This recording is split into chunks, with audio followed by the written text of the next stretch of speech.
pouquinho com vocês sobre como lidar com a dificuldade alimentar na oncopediatria. Deixa eu maximizar aqui a tela. Pronto. Então, tá bom, né?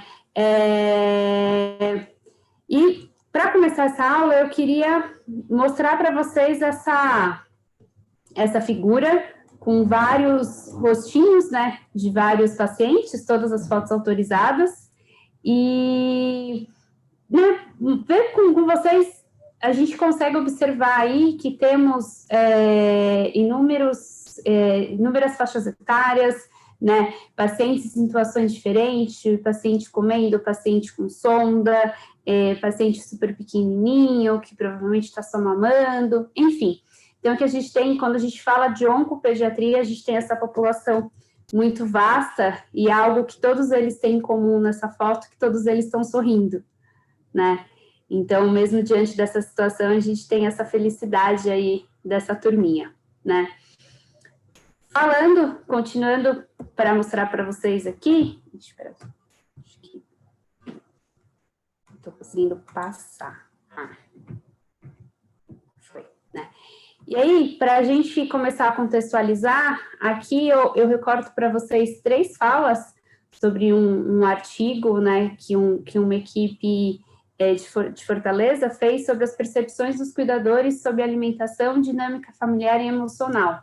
Então, são recortes de falas de cuidadores em 3 momentos, né, no tratamento oncológico. Então, no mesmo instante em que a doutora me deu o diagnóstico, eu voltei a respirar depois de uma breve parada cardíaca. Volta que tu é mãe. Então, eu falei, sim, o que faz mal a ele? O que ele pode comer? Eu queria saber o que eu não poderia fazer. A outra, ele passou a semana internado e na semana seguinte ele não comeu nada. 5 meses vomitando. Aí fica difícil, ele só tem 3 anos, não entende ainda muita coisa. E se der a força é pior que ele provoca mesmo. Aí é muito difícil. E para fechar, o meu filho no primeiro ciclo quase não se internava. Agora a própria medicação de recaída é bem mais forte. Aí ele para de comer. Ele passou 2 semanas sem comer, vomitava, não comia, então a tendência é ficar fraco e a quimioterapia derrubar. O que a gente pode ver em comum aí, nesses 3 momentos, é o quanto a alimentação ela tem um peso importante para esses cuidadores e comprovando que ela é o que os cuidadores podem promover, né, aquele cuidado próprio deles com o paciente em tratamento. E aí, quando a gente vai falar dessa população oncológica pediátrica, é sempre importante a gente passar por essas 3 etapas, né? Então, entender um pouquinho como que é esse diagnóstico oncológico do paciente, entender como que são as características aí de cada faixa etária e o que realmente são dificuldades alimentares para a gente aprender a lidar com elas, né? Então, contextualizando sobre diagnóstico clínico, a gente tem aqui uma incidência das doenças pediátricas, né? Então, grande maioria dos casos que a gente tem, em torno de 30%, é de leucemia linfóide aguda, seguida de tumores do sistema nervoso central, depois linfomas, neuroblastomas, sarcomas de parte moles, tumores de Wilms, que são tumores renais, os tumores ósseos, e retinoblastoma, que são tumores oculares. Então, a gente percebe aí uma diversidade muito grande, por isso a importância de entender um pouquinho deles, né? Junto disso, esse gráfico mostra para a gente, de acordo com cada diagnóstico e um panorama geral, como que a gente tem aí essa incidência na faixa etária de todos esses diagnósticos, né? Então, a gente vê que temos uma incidência grande, menores de 1 ano, de uma forma total, que acaba caindo, né, bastante, praticamente pela metade, assim, podemos dizer, entre 5, 14 anos, e depois tem uma tendência a subir na faixa etária da adolescência, né?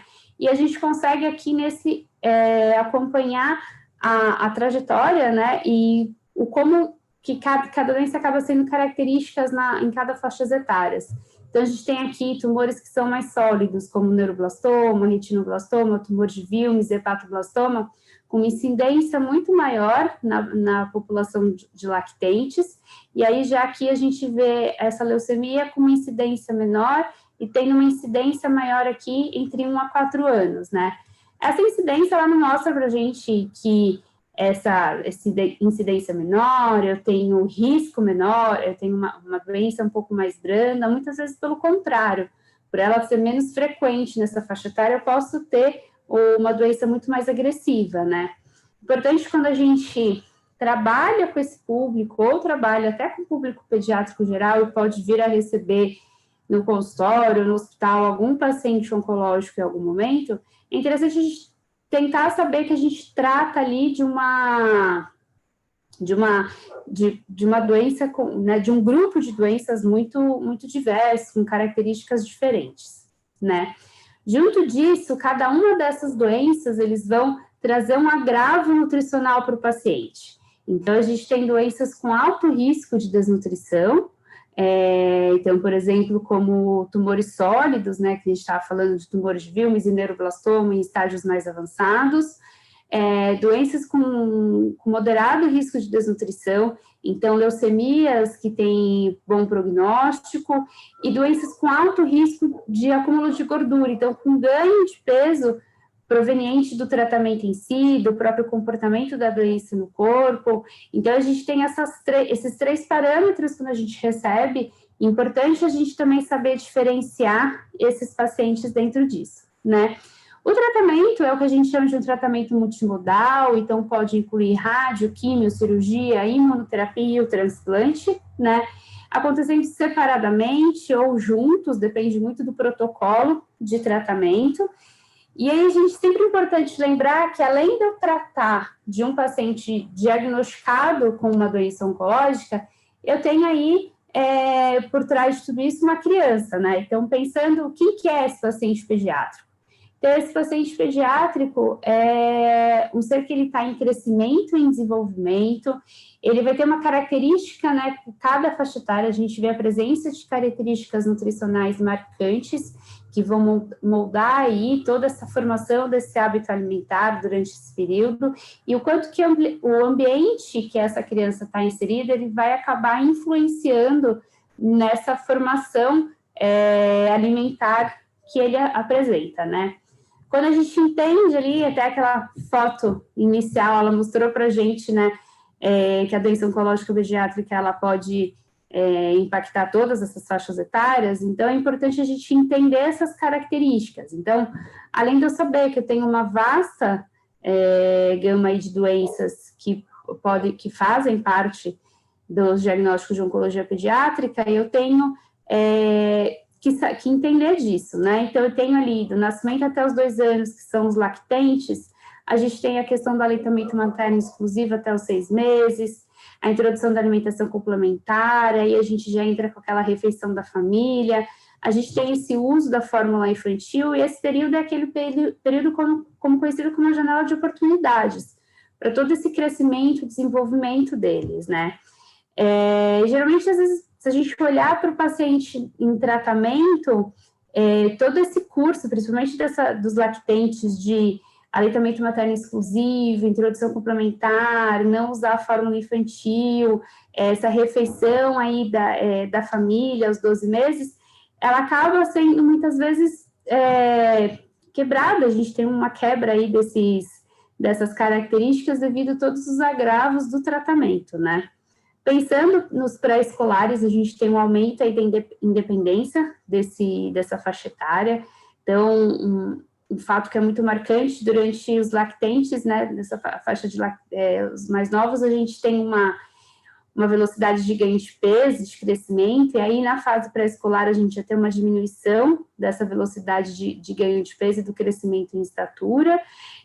São crianças que estão reconhecendo aí esse ambiente, então eles vão perder o interesse em alimentos, eles preferem brincar do que comer, eles estão nessa formação aí, nessa consolidação, digamos, das preferências e aversões alimentares, e muitas vezes a comida ela é usada em comportamentos como recusa e recompensa alimentar. Isso a gente presencia bastante no tratamento oncológico, dessas negociações envolvendo, entre outras coisas, a comida, né, a liberação de alguns alimentos para os pacientes. Quando eu falo dos escolares, dos 6 aos 10 anos, a gente já tem uma importante consolidação desse desenvolvimento cognitivo, emocional e social da criança. Então, é uma criança que muitas vezes está mais inserida ali nesse ambiente do mundo adulto até. A gente vai presenciar o ganho de peso baseado no aumento da gordura corporal um pouquinho antes do estirão, e esse ganho de peso ele é maior muitas vezes que o crescimento em estatura. Muitas vezes a gente vê esse aumento aí dos consumos de alimentos mais calóricos, por influência do ambiente, por a criança já ter um pouco de autonomia em algumas escolhas. Então, geralmente uma criança que, num contexto, vamos falar assim, normal, vai para a escola, acaba comprando lanche, acaba tendo acesso, assim, algumas decisões, né, alguma questão de autonomia da parte alimentar, então isso influencia todo esse comportamento alimentar dela. E a gente chega dos adolescentes, dos 10 aos 19 anos, onde eu tenho um estirão, então tem um aumento de necessidade, é aquele momento de transição entre infância e idade adulta, que não é criança, mas também não é adulto. Tem aí uma questão de querer uma independência, mas se deve àquela satisfação aos pais, aos responsáveis. Eles passam por esse intenso desenvolvimento físico, emocional, sexual e social, tudo isso dentro de um ambiente sofrendo influência dos amigos, influência da mídia. Então, a gente, né, percebe muitas vezes que são pessoas que vão ter uma quebra muito grande aí nessa rotina, sendo diagnosticadas com tratamento oncológico, iniciando um tratamento oncológico, né? E quando a gente observa todas essas características e tenta focar nelas, trazendo para essa formação do hábito alimentar, a gente percebe que o comer, ele faz parte do desenvolvimento da criança, e ele faz parte do desenvolvimento da criança, eu costumo dizer que em todas essas etapas da vida, né? Quando a gente fala dos mais novos, a gente está pensando ali numa questão de uma autorregulação. Então, a criança, ela regular, ter esse reconhecimento da fome dela, o quanto que ela quer comer, o quanto que ela vai comer. O organismo, ele passa por uma maturidade renal e digestiva, você tem uma maturidade neuromotor, você tem esse processamento sensorial, essa consolidação das funções cognitivas e as habilidades psicossociais. Então, todos esses comportamentos, eles estão inseridos na formação do hábito alimentar. Quando a gente fala aí do tratamento oncológico, eu tenho uma quebra, eu tenho uma ruptura desse desenvolvimento em muitas dessas fases, né? E em diversas faixas etárias a gente pode observar isso. Então, o quanto que isso será que ele impacta, né, na formação do hábito alimentar do paciente, né? E aí a gente entra para contextualizar um pouquinho a questão de seletividade e dificuldade alimentar. Então, a gente tem uma diferença entre os dois. Durante muito tempo, a gente acabava falando, o paciente é uma criança seletiva, e com o passar do tempo, a gente começou a diferenciar um pouco mais e dar uma atenção para essa dificuldade alimentar, né? A seletividade, ela é, muitas vezes, uma característica esperada da infância. Então, as crianças sadias, que muitas vezes vão ter uma redução na quantidade, na variedade de alimentos, não vão tolerar novos alimentos no prato, vão requerer uma quantidade de exposição a novos alimentos até eles integrar esses alimentos à sua rotina, mas eles não têm um agravo do estado nutricional. Então, muitas vezes a gente observa que é uma reação normal ao novo, né, da criança. Quando a gente tem esse paciente com uma dificuldade alimentar, essa criança ela pode vir apresentar um comprometimento do estado nutricional, vai ter uma recusa da categoria de alimentos, então, de acordo com textura, sabor e aparência. Então, eu vou ter uma paciente que come batata frita, mas não come purê de batata. Eles vão apresentar muito comportamento de fuga, de luta, de medo, quando eles forem apresentados a novos alimentos que não fazem parte da rotina. Vai ser difícil aceitar novas formas de apresentação dos alimentos, né? Outro exemplo que eu posso dar, o paciente come carne moída, mas não aceita o bife. Então, ele consegue entender que aquilo é carne, que é a mesma carne, mas ele não aceita.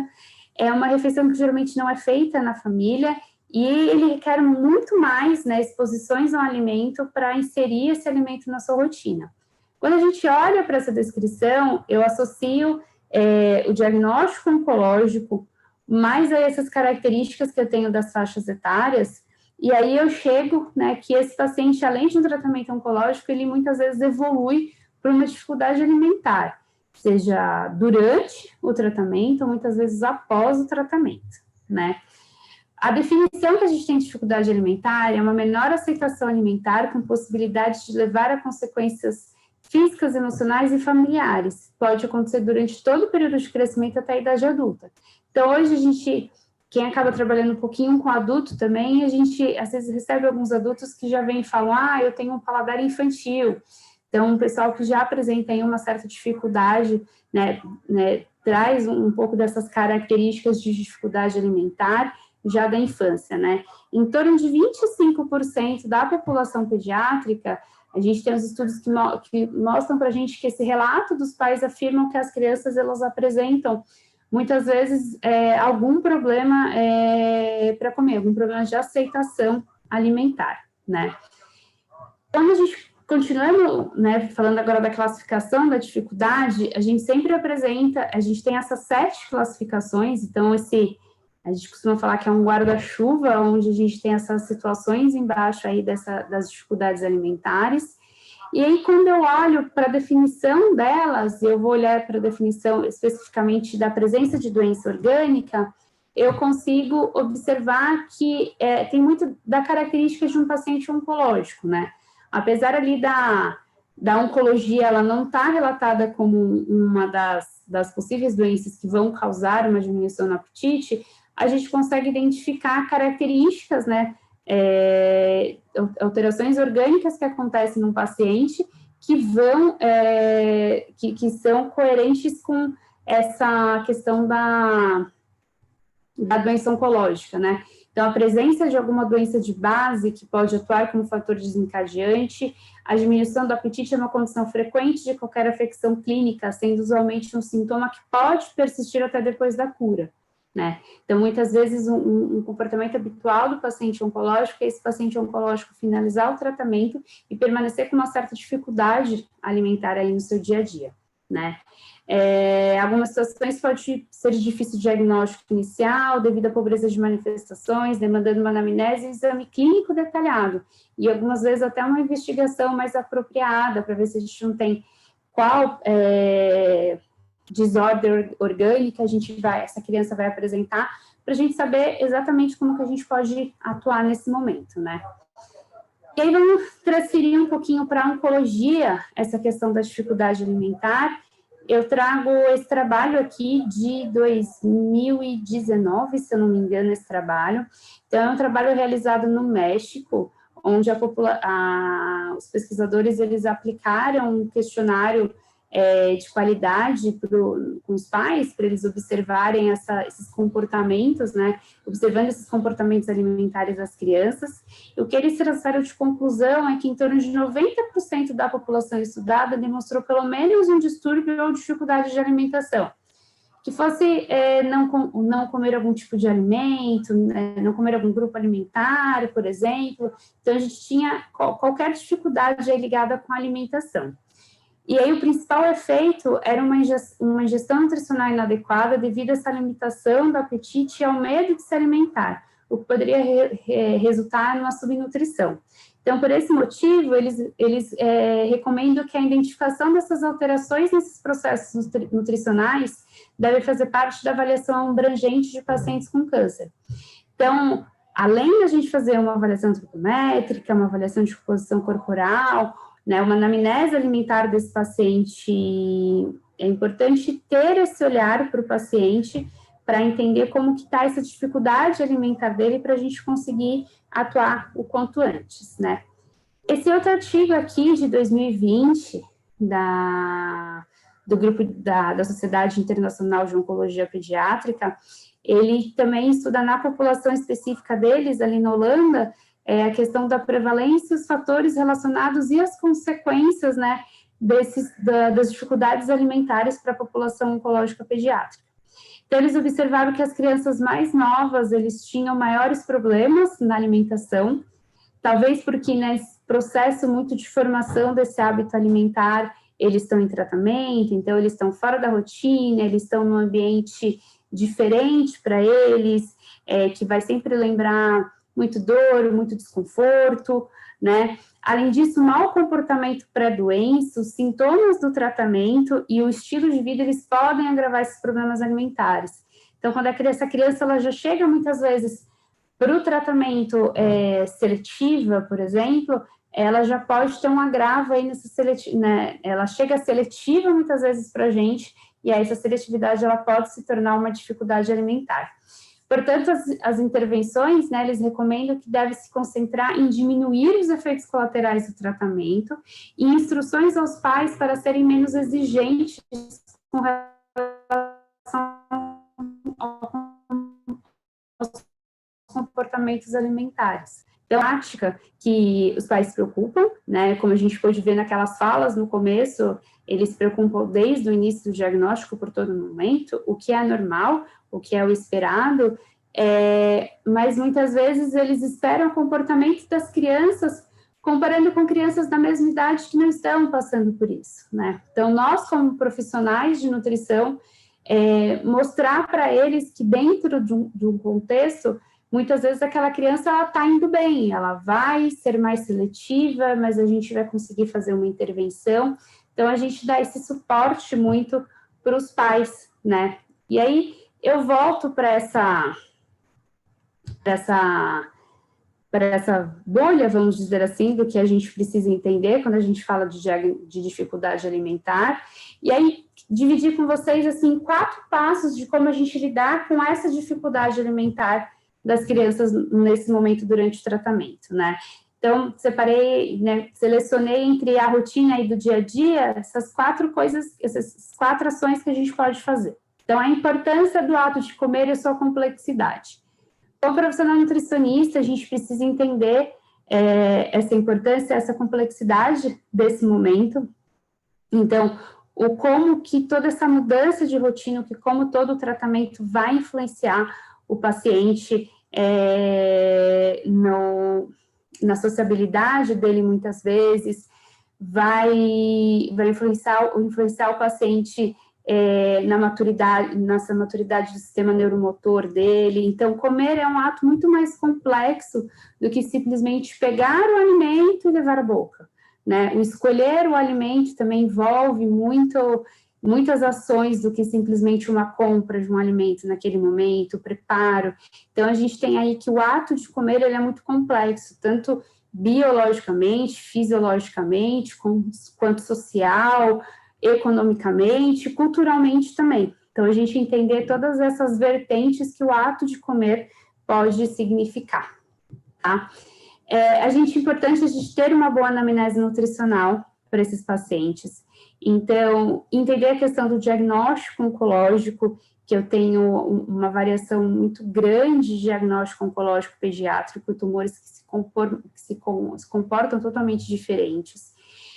Cada um com impacto diferente no estado nutricional, então eu preciso conhecer, acompanhar e intervir sempre que necessário, né, para alguma coisa, para melhora do estado nutricional do meu paciente, né, entender como que vai a aceitação alimentar dele, entender quais são as necessidades nutricionais dele naquele momento, quais são as minhas intervenções nutricionais que eu posso fazer para melhorar a aceitação e para atingir as necessidades nutricionais dele, o tratamento do qual esse paciente está inserido.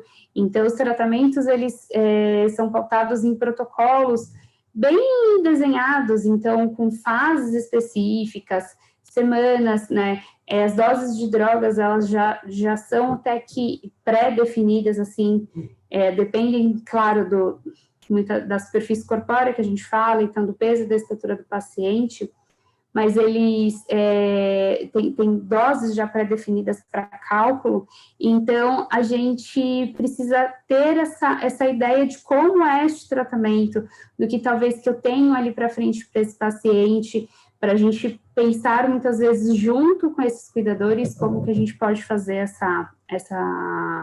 essas estratégias nutricionais para eles, entender os efeitos adversos. Então, os efeitos adversos, eles podem comprometer os pacientes em níveis diferentes, né, em momentos diferentes. Então, é importante a gente entender o quanto que esses efeitos nutricionais, né, decorrentes de qual fase do tratamento, muitas vezes, entender a condição ambiental também onde o paciente está inserido. Então, qual que é a condição socioeconômica dele, quem são os cuidadores que vão ser os nossos suportes de informação, por exemplo, como que é essa estrutura de cuidado familiar, a gente ter uma ideia de como que é essa realidade onde o paciente está inserido, para eu conseguir montar as minhas estratégias individualizadas a cada paciente, né, atendendo muitas vezes essa necessidade de cada um.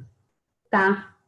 Para eu ter esse plano, né, o terceiro passo é eu ter um plano terapêutico estruturado. Então, quando eu tenho essa anamnese nutricional muito bem feita, eu pego alguns desses parâmetros dessa anamnese nutricional para estruturar esse plano terapêutico, né? Então, eu preciso preciso ali olhar o meu diagnóstico oncológico e o risco nutricional que ele causa, eu preciso entender essa avaliação antropométrica e a composição corporal desse paciente, de acordo com esses índices de Z-score, uma perda de peso, e levar isso como índice aí de acompanhamento. Eu tenho uma avaliação bioquímica, a gente pode usar aí, exemplificando a albumina para as crianças, que acaba sendo, às vezes, uma medida fácil que várias instituições conseguem apresentar. A avaliação clínica, então, como que está a presença de toxicidades para esse paciente, que vão causar alguma intervenção aí na aceitação alimentar dele. E aí, nessa minha avaliação dietética, eu ter parâmetros, às vezes, não só, muitas vezes, um corte de um dia, mas tentar entender aí alguns dias dessa criança para conseguir indicar uma suplementação nutricional no momento adequado, sim, quando necessário, indicar uma terapia nutricional integral, quando esse suplemento ele não é bem aceito, e aí a gente tem um agravo também importante, uma baixa aceitação alimentar, para o paciente não aceita o suplemento, eu indicar uma terapia nutricional integral precoce, mesmo com trato gastrointestinal funcionante. E quando eu não conseguir, né, trabalhar nem com suplemento via oral, nem com a dieta integral, por intolerância ou por outros motivos que não são possíveis, eu ter a terapia nutricional parenteral aí como meu plano terapêutico estruturado. Tá? E o quarto é trabalhar com acolhimento nutricional em forma de informação, né? Eu acredito muito que quando a gente sempre recebe pacientes, principalmente pacientes oncológicos, a pergunta sempre muitas vezes, o que eu posso, o que eu não posso comer, e a gente, como profissional da saúde, tem muito que o papel de educar, de trabalhar a nossa orientação nutricional através de uma educação nutricional, então apresentando muitas vezes quais são essas opções, né, e como que a gente pode fazer isso. Então, quando a gente pensar em fazer as nossas orientações, a gente ter esse cuidado para a criança, muitas vezes de trabalhar com orientações lúdicas, de inserir essa criança na rotina da alimentação para tratar essa dificuldade alimentar e também durante o tratamento oncológico, sempre que possível praticar oficinas, né, tipo, a questão da educação, essa forma da educação nutricional talvez mais palpável, digamos assim, apresentando o alimento para as crianças, apresentando as opções para a mãe, né, trazendo um pouco dessa rotina aí para as crianças interagirem, né, e fazer esse acolhimento. Então, aqui existem diversos registros que foram momentos que muitas vezes foram coisas que os pacientes pediram. Então, nesse primeiro aqui, foi uma oficina sobre macarrão. Então, era uma turma de tratamento que só consumia macarrão. Então, a gente, né, foi fazer um macarrão de uma forma fácil, né, em casa, para as mães poderem replicar em casa, para ser alguma coisa menos industrializada para as crianças. Aqui a mesma coisa da pizza, então todo mundo saiu com um certificado de pizzaiolo nesse momento. Aqui a gente estava na decoração de um bolo, e era um bolo totalmente integral, um bolo com cenoura, com farinha integral, e que se a gente contasse para as crianças, né, que antes delas decorarem e comerem, muitas delas não iam comer para aquele preconceito. Ah, é integral. E todo mundo decorou, comeu, adorou e pediu receita para fazer em casa, né? Então, a gente dá esse acolhimento, né? Esse acolhimento através da informação, ele é muito importante. É uma, às vezes, assim, um pouquinho rápida, talvez vocês podem pensar, mas eu estou aberta para discutir, né? Queria terminar esse momento com essa frase, com essa imagem, que para mim é muito importante. Então, se você tratar uma doença, você ganha ou você perde. Se você tratar uma pessoa, eu garanto que você vai ganhar, não importa o resultado. Quando eu falo hoje em dia de oncologia e de oncologia pediátrica, é muito isso. Eu não estou tratando simplesmente, não estou tratando somente uma pessoa com leucemia, uma criança com leucemia. Estou tratando ali o João, de 2 anos, que tem um irmão de 6 meses, que a mãe é Antônia, que os pais são separados, que ele, a mãe e o irmão moram com a avó. Então, todo esse contexto aí, onde esse paciente está inserido, para a gente ter uma melhor estratégia, um melhor resultado no acompanhamento nutricional dele. É isso.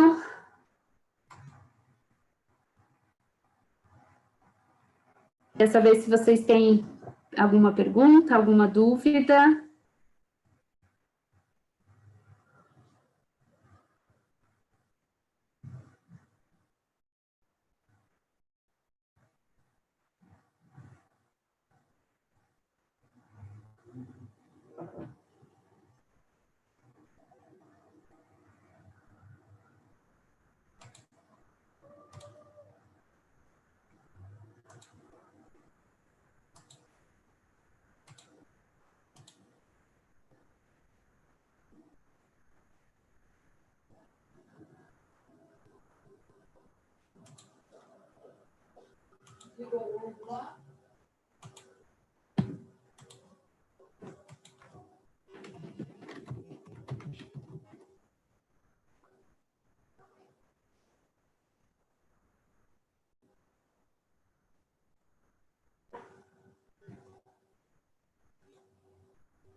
Pessoal, obrigada pela participação de vocês. Até a próxima.